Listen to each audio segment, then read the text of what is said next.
من الشيطان الرجيم بسم الله الرحمن الرحيم আমি আমার সিনিয়রদের প্রতি অনুরোধ করবো যে তিনারা যে সিদ্ধান্ত নেবে তিনাদের উপরে ছেড়ে দেবেন।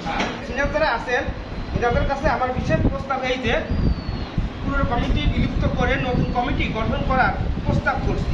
যদি বর্তমান কমিটিকে ইনঅ্যাক্টিভ বলে মনে হয়, যদি সবাই এটাকে ইনঅ্যাক্টিভ বলে মনে হয় ধারণা করে, তাহলে নতুন করে কমিটি যদি কেউ করতে চায় বা আমরা যদি আবার নতুন করে কাউকে দায়িত্ব দিতে চাই, আলহামদুলিল্লাহ আমরা সেটা সবাই সম্মানিত করে মেনে নেব ইনশাআল্লাহ।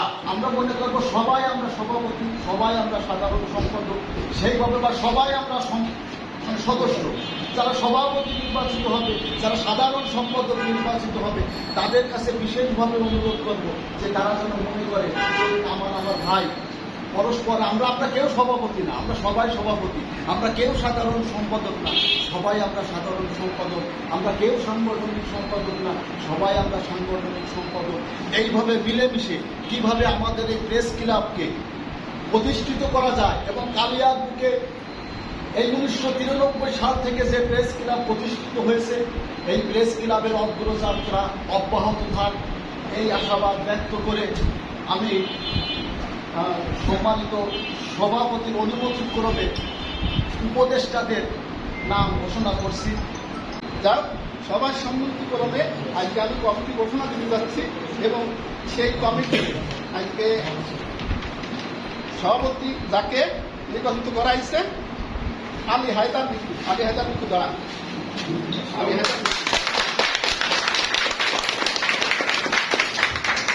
আচ্ছা, সহসভাপতি আর সহসভাপতি আর একজন মাহফুজুর রহমান।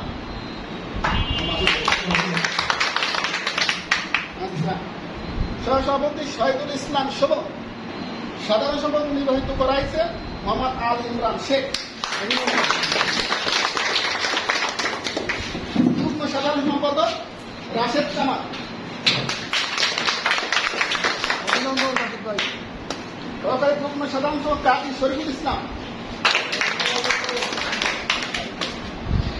আর একজন যুগ্ম সাধারণ সম্পাদক খায়রুল ইসলাম চৌধুরী।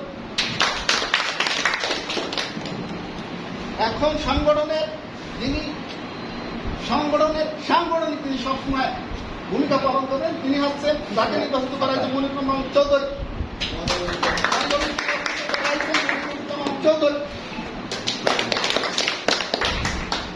অর্থ সম্পাদক তাকে পুরো সংগঠনের অর্থ তার কাছে হস্তান্তর করা হবে, তিনি হচ্ছেন সাবায়েত হোসেন।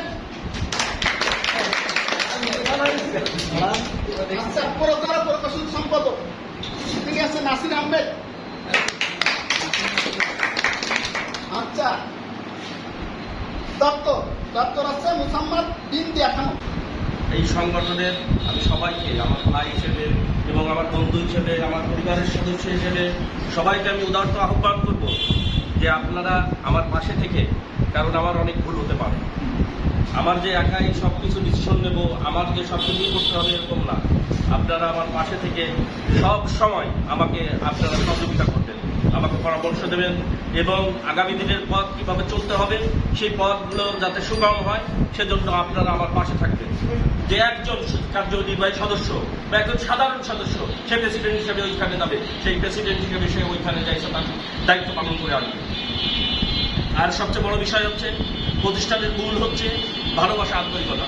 আমি চাই যারা আজকে আমার এই পরিবারের সদস্য আছেন সবার ভিতরে আন্তরিকতা থাকবে যে আমরা এক পরিবারের মানুষ। আমাদের আজকে এই সাংবাদিকতা পেশা করতে এই কার্যক্রম চালানোর জন্য অনেক জায়গায় অনেক মায়ের খায় আহত হয়। আমার কথা যে মায়ের যদি খেতে হয় আমরা সবাই মিলে খাবো এবং যদি তার প্রতিবাদ করতে হয় আমরা সবাই মিলে একসাথে প্রতিবাদ করে যাবো। নবনির্বাচিত সভাপতি এবং সাধারণ সম্পাদক তাকে অভিনন্দন এবং শুভেচ্ছা জানাচ্ছি। একই সাথে নতুন যে 31 সদস্য বিশিষ্ট কমিটির যারা আমরা কম বেশি যার যার অবস্থান অনুযায়ী নির্বাচিত হয়েছি সকলকে অভিনন্দন জানাচ্ছি।